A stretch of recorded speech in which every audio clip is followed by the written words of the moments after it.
Injuries, a game preview, and more. We talk about it all next here on Locked On Ravens with a very special guest. You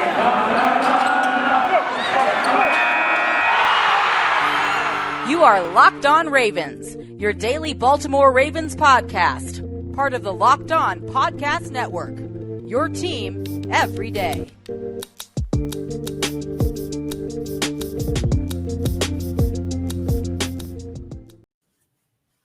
And we return here with another episode of Locked On Ravens. I'm your host, Kevin Oestreicher of Ravens Wire, and here today to talk with us about all things Ravens football. And I know I wish I was talking to you under better circumstances, Ingraven, but it is IngravenVids, I'll say it, the king of Ravens YouTube. How you doing today? I'm good. I appreciate you having me on too. Thank you. And welcome to the video side of podcasting.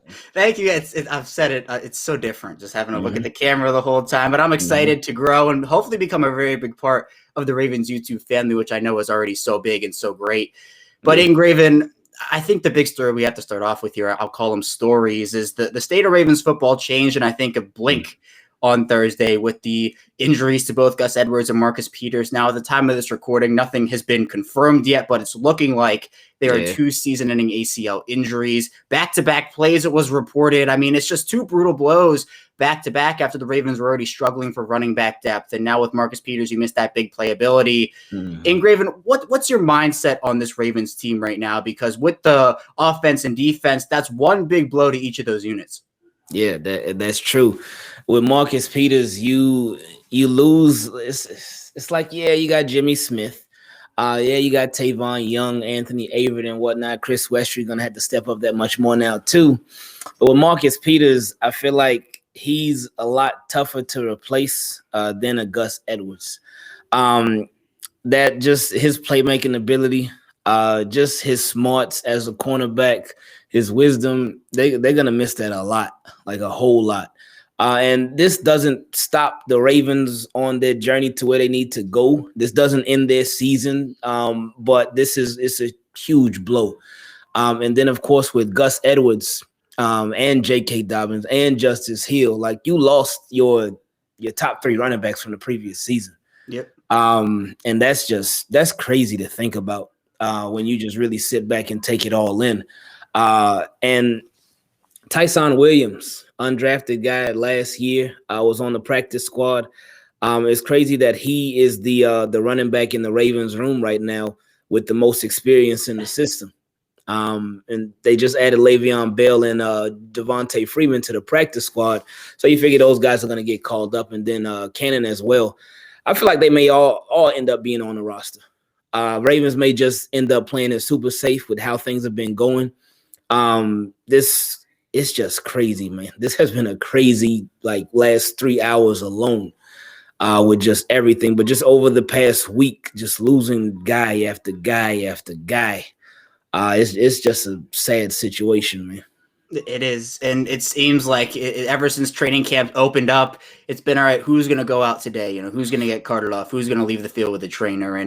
And look, injuries happen in football. It's literally the nature of the game, whether it is practice, preseason, regular season. But that doesn't take away from the fact that the Ravens probably entered this training camp with one of the deepest teams, if not the deepest team they had. Yes. And now that depth is being stretched to the ultimate max, to the point where you start to think, all right, well, the Ravens signed Le'Veon Bell and they signed Trenton Cannon. They have Edwards there, and Tyson Williams is starting to look okay. And then all of a sudden you lose Edwards as well. And you mentioned, I mean, the Ravens, they do not have a single carry, yard, or touchdown from a player who ran the football as a running back for them in 2020. They're entering the 2021 season now with a whole new running back room. And Ingraven, I do want to ask you, because I saw that you were a very big proponent of the Le'Veon Bell signing. You thought it would be a good move for the Ravens. And I wanted to ask you about how confident you are with the Ravens' depth, both at running back and in the secondary. Now, it seems like the Ravens do have a bit more depth in the secondary. It's been one of the strongest positions on the roster, but you mentioned losing Peterson himself is a big blow. And then with the running backs, how confident are you that guys like Bell and Freeman and Williams and even Cannon can step up and try to at least soften the blow that losing Edwards, Dobbins, and Hill is? Losing those three, huge. But if Ravens do one thing right, that is run the ball. And Greg Roman Greg Roman and that Ravens offense, they not necessarily a plug-and-play offense, but if Le'Veon Bell, I'm sure he's going to be able to get it. Once he gets it, he should be good to go. And Devontae Freeman, who I actually feel like was a better fit for Ravens offense than Le'Veon Bell.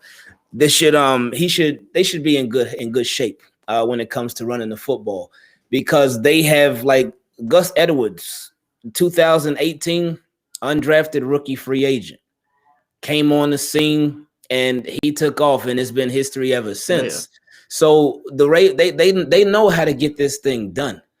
They've done it before, and now they'll be forced to do it again. And with Lamar Jackson, any running back that's next to him, that boosts their value that much more. So even though they lost all of their, like you said, every running back from last year, they don't have anybody that carried the ball for them in 2020. I do still think they'll still be in good shape running the football. But on the flip side, with the secondary, that's going to be tough, because this, with Marcus Peters, this changes the way that you play defense now, because you didn't lose a depth guy, and that's obviously no offense to them, but you lost your starting cornerback, a guy that you know is good to make some great plays throughout the year. He'll give up some plays too now, but he'll make some great plays throughout the year, and that's gone. So this is going to be a real test for Anthony Averett. And Anthony Averett, Wink, you said it. And when Wink originally said, oh yeah, he's been our third best corner all this whole offseason, I thought that he was just talking him up so they could trade him, but they ended up making some other moves. But now Wink, now that everything that you said is going to have to come to fruition now. So Anthony Averett is going to have to step it up. Tavon Young, Jimmy Smith, and this is where it gets really scary, because now you're relying on guys even more who have a long injury history with Jimmy Smith and Tavon Young. So the secondary the depth is getting tested like right away, and the season hasn't even started yet. Right, and we talked about, the Ravens were such a deep team, and they still are, but now they're kind of scrambling at certain positions, including running back and even at corner. I mean, this is a situation where you would have loved to have a guy like Nigel Warrior, who showed that versatility as both a cornerback and a safety, played really well, but the Ravens had to make some tough decisions because they were so deep.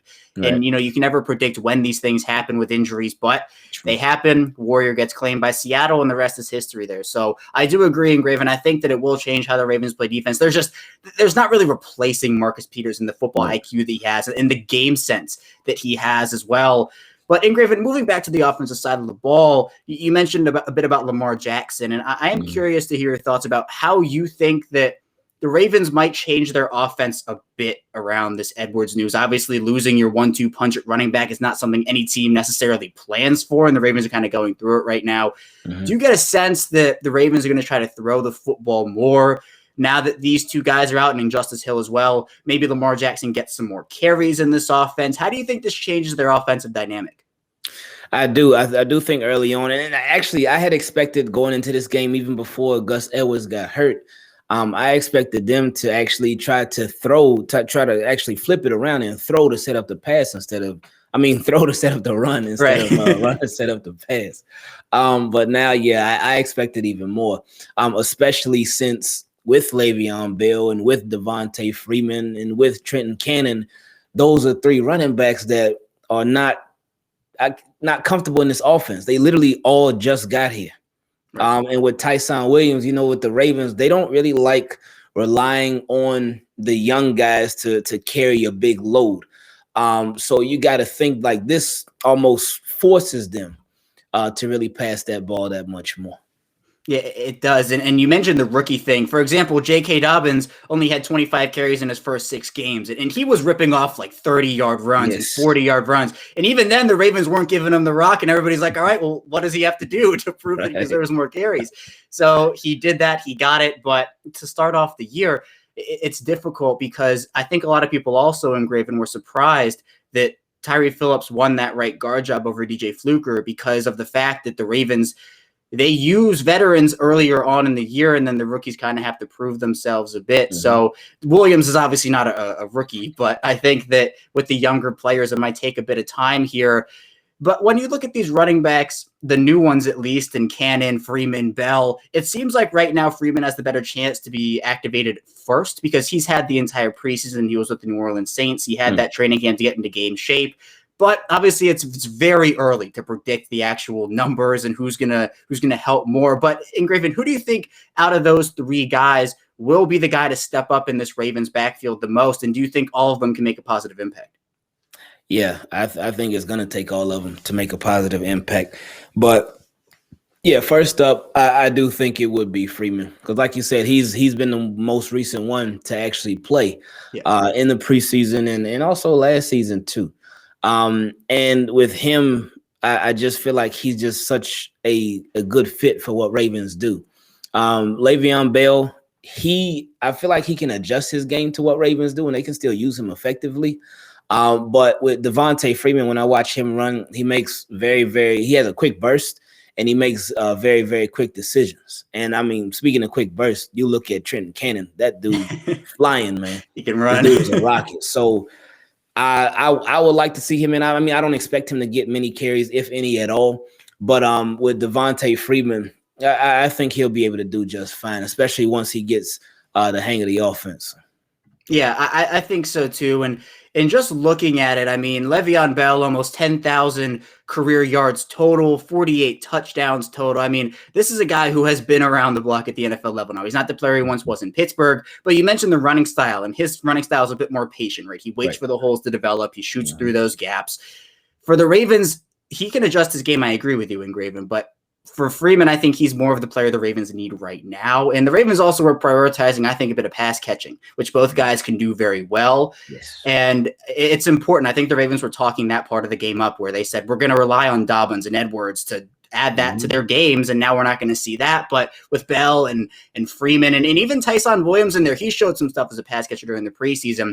I think that it can be good for the Ravens just to have the plethora of backs, see who does well, see who fits, see who doesn't, and then just evaluate from there. But we're going to head into our first break now. And when we get back, we'll be getting into a game preview for the Ravens Week 1 matchup with the Las Vegas Raiders. So stay tuned for that. But before we do that, Built Bar is the best tasting protein bar ever. Did you know that Built Bar has so many delicious flavors, including coconut, raspberry, strawberry, and German chocolate? Not only are Built Bar flavors the best tasting, but they're healthy too. Order today and get that raspberry or mint brownie or whatever you like. Go to Built.com and use promo code LOCKED15 and you'll get 15% off of your order. Use promo code LOCKED15 for 15% off at Built.com.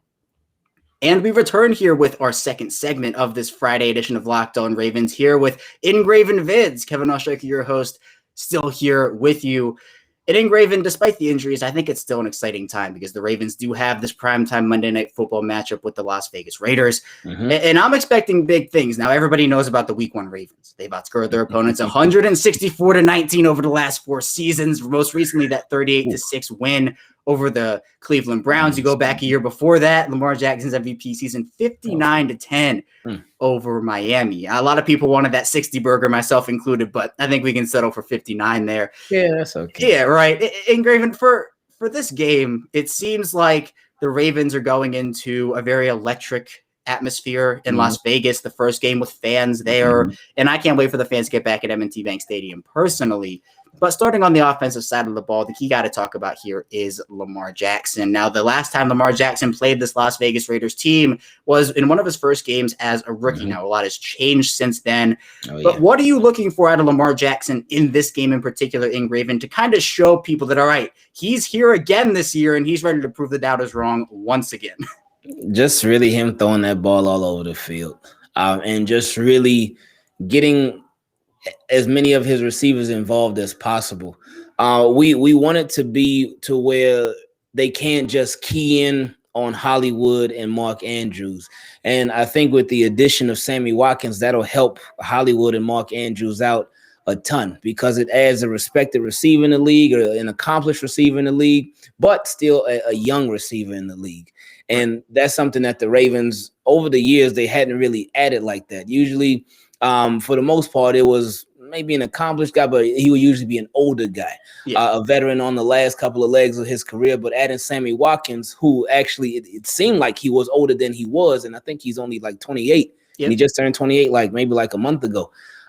So he's still relatively young, even though it seems like he's been around forever. But that was a good move for the Ravens. And Devin Duvernay too. Duvernay and Prochet, they've been stepping up a lot. Now, I don't expect everybody to get 5 catches each for 80 yards or whatnot. I mean, that'd be nice. But we just wanted to where this offense, like, you can't just key in on one guy. And that's, of course, what we were hoping for, too, with the addition of Rashad Bateman. But unfortunately, he's injured for now, and we'll see when he returns. But we just want them to spread the ball around and just make defenses pay one way or another. Yeah, and they can certainly do that. I think, again, the injuries are tough, but with the talent they do have, I think that they can do a lot to keep defenses on their toes, especially Las Vegas's defense, which is not the strong suit of that team by any means. Most people call it the weakness. They struggled tremendously on the defensive side of the ball in 2020. But Ingraven, talking about Tyson Williams now, he's somebody who, if we're being honest, the third running back job to me at the beginning of training camp was something I was not thinking about. I thought Justice Hill pretty much had it locked up and everything was great. But Tyson Williams comes in, and I mean, what a performance that he had. He showed great vision, balance, pass blocking, receiving skills. I mean, he was all over the place doing great things. For me, though, now he is promoted with the injuries to the number 1 back on this team for now. He's going to be called upon to do a lot and try to make up a lot of what J.K. Dobbins and Gus Edwards and even Justice Hill brought to the table. How would you expect the Ravens use him in this opening game to, 1, use him and get the most out of his skill set, but 2, get him acclimated to live game NFL action, because he has not had a lot of it at the NFL level? Right. Because he just had the preseason, this past preseason, and that's pretty much it. So this would be his first regular season game. So I would expect them to actually get him involved a little bit early, just so they can get sort of jitters out and whatnot. Because this, for your first NFL game, even though you've been around the team for a year, but your first actual NFL game to be Monday Night Football. And another thing, too, he was around the team last year when there were no fans, empty stadiums for the most part. But your first NFL game in front of a packed crowd. This is the first time that this crowd is going to be here at this new stadium, Monday Night Football. So all the other games have been played already, and the world will be watching you. That's a lot of pressure. So I think they'll get him involved early, but sparingly too. I don't think that they're going to give him 20 carries, anything like that. I do think that they may give him say about maybe 10 to 12. And of course, it all depends on the flow of the game. It depends on how things are going. But I do expect them to really be passing that ball. Hopefully, what I'm really hoping for, because a theme of the Ravens this offseason has been adding a lot of speed, and he has some good speed. What I'm hoping they can do with him and the other backs as well, and of course the receivers too, is really add in more screenplays. Help get him and the different receivers to let them get the ball in space and let them go to work. But as far as Tyson Williams, I think he'll get, like I said, not too much carries early on. It depends on so much with the flow of the game. Yeah, and you can never predict it. I mean, it's literally a play-by-play thing where you feed the hot hand or you feed what's going well. That's true. If you're running the football and you're averaging 9 yards a carry, why would you throw it? You kind of wait until the defense starts to key in on it, and then you can throw it over their head on a play action and stuff like that. But Ingraven, you mentioned kind of keying in on Mark Andrews and Marquise Brown. It's going to be a bit different this year, I think, because of the weapons that the Ravens added, and you mentioned some of those as well. But if you had to pick one between Mark Andrews and Marquise Brown to have the bigger game on Monday night against this Las Vegas defense, who would you choose? Wow. I would say Hollywood. Okay. I would say Hollywood because with Mark Andrews, he's obviously one of the better tight ends in the league. And there would be a lot of extra attention on him, especially because, the Raiders, they know better than anybody about a good Ravens tight end. So I think with their experience with, using Darren Waller and having teams deal with Darren Waller and seeing how much of a headache Darren Waller can be for people. They don't want that same thing to happen to them on the flip side with Mark Andrews. And of course, he just signed that brand new deal. So he got a little extra spotlight on him and whatnot. But so I think they'll be watching out for Mark Andrews a bit more. And with Hollywood, with him being able to be on the outside and then being able to move him around in the slot, just him being versatile. And I mean, that seems like that's what it is with all the Ravens receivers. They got guys that can play outside and inside. But I do expect Hollywood, and like we said earlier with Sammy Watkins, he's going to help take some attention off of Hollywood. And there's going to be a lot of tension on Mark Andrews. So I think that'll allow Hollywood to have a better game than Mark Andrews. But hopefully they both go off. Yeah, right. I don't think we're going to be complaining if it's one or the other having the big game, as long as the big game is had. And I think as well, the connection that we saw in the preseason game, week 3 against the Washington football team between Lamar Jackson and Mark Andrews, I mean, it was great to see it was still there. That Ravens offense on that first drive, obviously, the last 4 plays, we're going to not talk about them. But before that, the Ravens offense was humming. And it's stuff like that where if they can get off to a fast start, whether it be with a big play to Marquise Brown or a couple of nice chunks to Mark Andrews, I think that if the Ravens can establish the passing game early, it'll make the run game so much easier for the Ravens in the long run, especially in the fourth quarter when maybe it's a close game, maybe it's not, but I think it'll help throughout that entire game. But finally here in Graven, before we head into our final break, I wanted to ask you a bit about this offensive line because it is a key talking point, especially with what happened in 2020.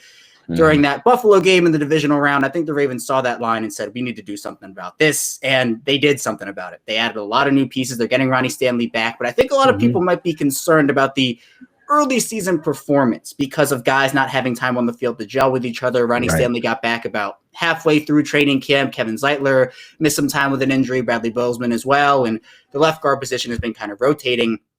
So, Ingraven, when you look at this offensive line, it's probably not going to be all sunshine and roses in week 1. But would you expect that maybe towards like week 4, week 5, we start to see something better? And what do you expect from them in week 1?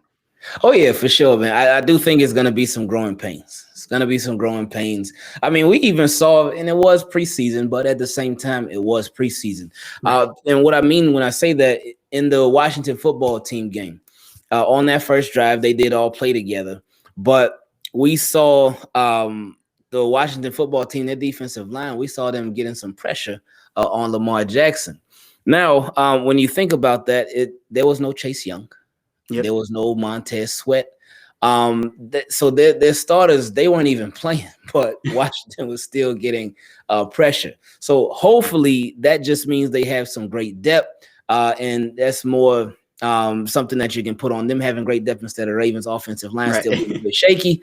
But yeah, we'll definitely see on Monday night. But I definitely think that it's going to take them a little more time to gel because practice is practice. And with practice, that's where you do reps and whatnot so you can get more acclimated to what you're going to be doing in a regular game. And you get more acclimated and you build that chemistry with your teammates, especially for offensive line. But it's nothing like the actual real game because you're going to be going up against opponents that they want to beat you.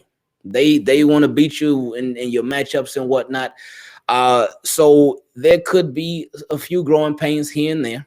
But I think it's going to be very, very important for the Ravens. If they see a consistent weakness on the offensive line, it's going to be very important for like Greg Roman to adjust, to make some play calls that will try to counter that weakness. So it's very important.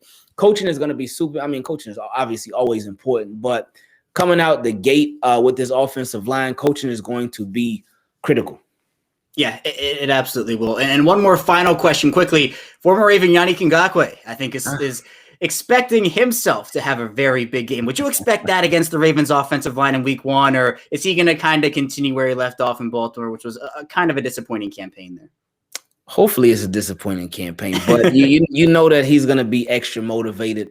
And not that there was any ill will or anything like that. Right, I know he did have his comments about the Ravens and whatnot, but they didn't end off on like bad terms, anything like that. I think as the season went along, and then especially when in the playoffs, when he had I forgot the exact number, but he had like a crazy low amount of snaps in the playoff game against the Bills. we all knew that he wasn't coming back. And I'm sure during that game, he knew that he wasn't coming back. But with Yannick Ngakoue, that's going to be with Alejandro Villanueva and Ronnie Stanley. That's something to think about. I just hope they're ready. And one thing too, Tyson Williams, he's actually been pretty good. It was preseason though, but he had been pretty good in pass protection. So they may need Tyson Williams to chip Ngakoue or whatnot if he gets back there. We just got to see how everything goes. But hopefully the offensive line, they hold him up and knock him down so Tyson Williams doesn't even have to deal with him. Right, exactly. And whether that is they put Max Crosby on Villanueva, is it Ngakoue on Villanueva, we're not going to know yet. But yeah, there's no will from me towards Ngakoue. Look, the guy did what was best for his career, but it just did not work out in Baltimore. That defense is so complex and asks you to do so many things where for any player, it's kind of difficult to go in there and produce. So if you can do it, awesome. But if you can't, I understand how it can be difficult for sure. But we're going to head into our final break. And when we get back, we'll be flipping the field, talking about the defensive side of the ball in this week 1 matchup between the Ravens and Raiders and getting into final score predictions. So stay tuned for that. And we'll be right back. But it's that time of year again, and all eyes are now turning to football as teams are back on the gridiron to start the football season. As always, BetOnline is your number 1 spot for all the pro and college football action this season. Get all the updated odds, props, and contests, including online's biggest $500,000 NFL mega contest and the world's largest $200,000 NFL Survivor contest open now at BetOnline. Head to the website or use your mobile device to sign up today to receive your 100% welcome bonus. Be sure to take advantage of their opening day super promo. Make a bet on the Thursday, September 9th season opener between the Super Bowl champion Buccaneers and the Dallas Cowboys. And if you lose, your wager will be refunded up to $25 for new customers only when signing up and using promo code NFL100. BetOnline is the fastest and easiest way to bet on all your favorite sports, from football, basketball, boxing, right to your favorite Vegas casino games. Don't wait and take advantage of all the great offers available for the 2021 season. BetOnline, your online sportsbook experts. And we are back with our final segment of this Purple Friday edition of Locked On Ravens. Kevin Osheiker still here with IngravenVids. And Ingraven, flipping over to defense for the Ravens after talking about the offensive side of the ball for a bit. I'm expecting big things from this Ravens defense in 2021. Yes, the loss of Marcus Peters, if that is the case, does hurt them a bit, but they have the depth there. I think the signing of Justin Houston was huge for this defense in terms of pass rushing. But the Raiders offense in general, I think it's something that's being slept on a little bit. Derek Carr, and according to Keyshawn Johnson, elite quarterback Derek Carr, is going to be up against this Ravens defense that has given a lot of quarterbacks troubles over recent seasons. So starting off with the pass rush, the pressure that the Ravens are going to have to get on Derek Carr here. The Raiders offensive line is a bit in flux right now. Richie Incognito did not practice on Thursday. We don't know his status for Friday just yet. But it seems like the Raiders offensive line is incorporating some new guys. So how important is it to you, Ingraven, that the Ravens start off early generating pressure on Derek Carr and kind of getting in his head a little bit? Man, that would be the best way to just get him rattled from the jump so you can throw him off the entire game, throw his timing off, get some pressure, get QB hits, and sacks would be great too. Yeah. And Wink, he's gonna try to bring it. He's definitely gonna try to bring it because you do not want Derek Carr to get into a rhythm. You don't. You don't want Henry Ruggs to burn you over the top. You don't want Willie Snead to catch you slipping underneath. Yeah. And even Hunter Renfrow as well. So Ravens, they got to be ready for everything. Now with Marcus Peters being out, it's going to change some things. And I wonder if this will, it probably won't because it's Wink. I was going to say, I wonder if this will cause the Ravens to blitz less, but it's Wink. So, he's going to blitz like crazy regardless. Yeah, it's part of his DNA, it seems like, where no matter what's going on in that defense, who's out, who's in, he's going to be blitzing for sure. But Ingraven, sticking with the passing offense for the Las Vegas Raiders, you talked about Darren Waller a bit in that second segment. And Darren Waller is somebody who, I'm very happy he got his start with the Ravens. He went through some stuff, obviously, and I'm very happy that he was able to put it all together in Las Vegas. But for Waller, the Ravens will probably not have Jimmy Smith, who you would like to have matched up on Darren Waller. Now, he has not been confirmed as out yet, Jimmy Smith, but assuming he is, who would you put on Darren Waller? Because you have the size with Marlon Humphrey potentially. Maybe you try to put a guy like Chuck Clark on him. Does Patrick Queen draw that assignment? It's a tough assignment for whoever gets it, but who would your choice be? Wow, that is a great question, and this is something that I haven't thought about. Oh boy, um, it may just be defense by committee. Right. Because with Chuck Clark, one thing that I see with Chuck Clark, it reminds me a lot of Anthony Averett. He'll cover his guy, usually the tight end, but he'll be in coverage on his guy, and he'll be right there. He won't get burned enough times, but he just won't make a play on the ball. And I know Anthony Averett does a lot of the same thing. Now with Patrick Queen, hopefully with this offseason, that helps him in pass coverage. I've seen just from the preseason, just looking at that alone, he has been doing a lot better job of diagnosing plays early. And he's just his football IQ is just, you could tell it's improved a lot, and his confidence as well.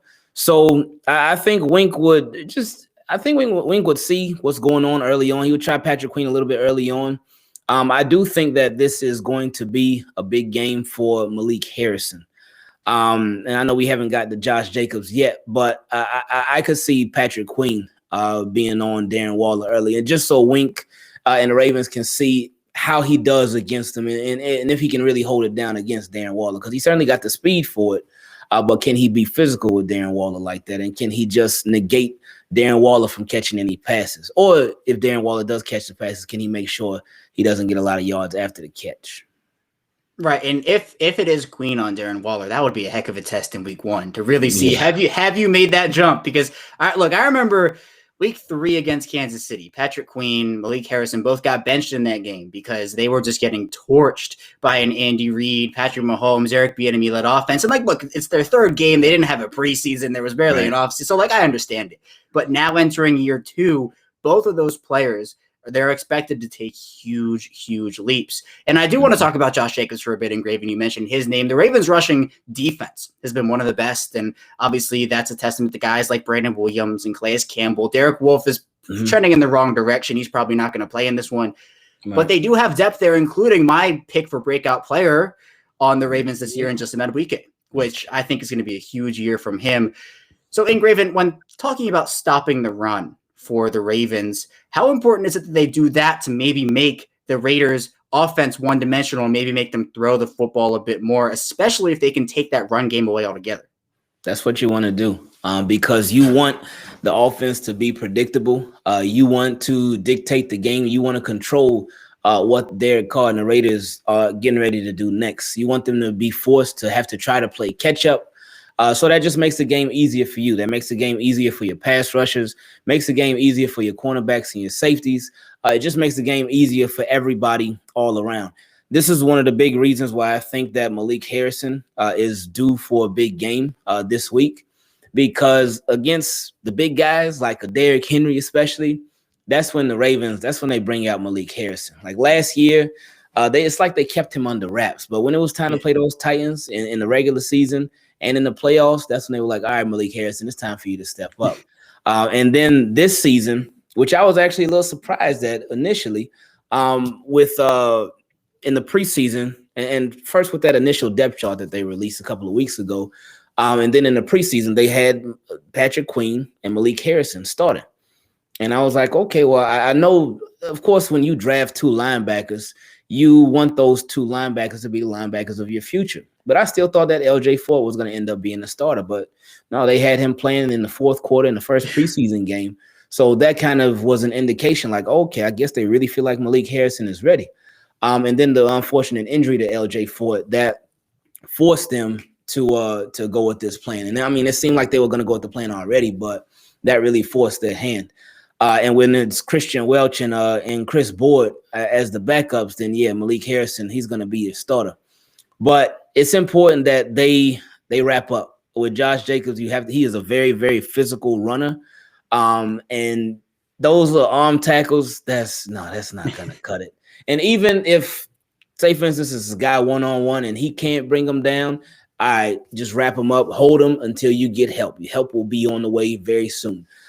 So it's important that these guys they don't let Josh Jacobs get into a rhythm either. Because if the Raiders can run the ball, then that means their play action game is going to work that much better. And you don't want anything to work. So, yeah, you got to stop stop Josh Jacobs early and often. Yeah, you do. And for the Ravens defense, I think it is important to do that. You mentioned, the swarm defenses, everybody to the ball, get the ball carrier down regardless of what it takes. Even if you aren't getting that one-on-one tackle, I like that idea. Just wrap them up, wait for somebody to come over and hit them. And I agree. I think this is a big year for Malik Harrison, a big game also for him in week 1. They also have Josh Bynes on the practice squad, but he's a player that I think that the Ravens would love to give snaps to Malik Harrison over. I mean, Josh Bynes isn't even on the roster. So I think that for the Ravens, Malik Harrison, Patrick Queen, a big year 2 for both of them.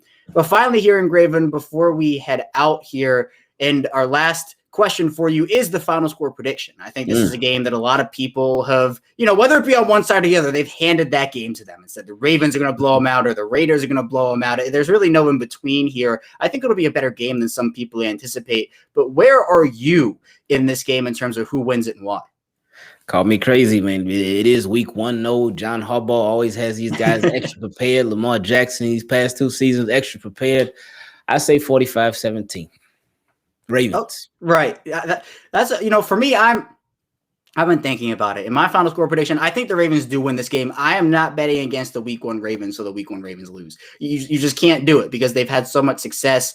Right. The Raiders defense has struggled, and they haven't had a week 1 game yet where they're able to go out there and perform well. But for the Ravens, I think that with what they do during week 1, with the offensive weapons they've added, with the defense being the way that it is right now, I'm saying it's going to be 35-24 Ravens, but the box score can always be misleading. I think it'll be more of, hey, the Raiders score a late touchdown or the Raiders kick a couple late field goals. So the box score will indicate the game is closer than it appears, but in reality, the game itself, I think the Ravens get off to a fast start, as they always kind of do. Now, for me, I'm always of the mindset that the Ravens get the ball in the second half. It always kind of worries me when they get the ball in the first half and they have to kick the ball over, but I think that Baltimore is going to be able to do good things in this game, come out 1-0, and be able to focus their attention on the Kansas City Chiefs. But Ingraven, I appreciate you coming on here today with me. It was great having you on, talking, of course, the injuries, which was not as fun, but the game preview I thought was pretty good.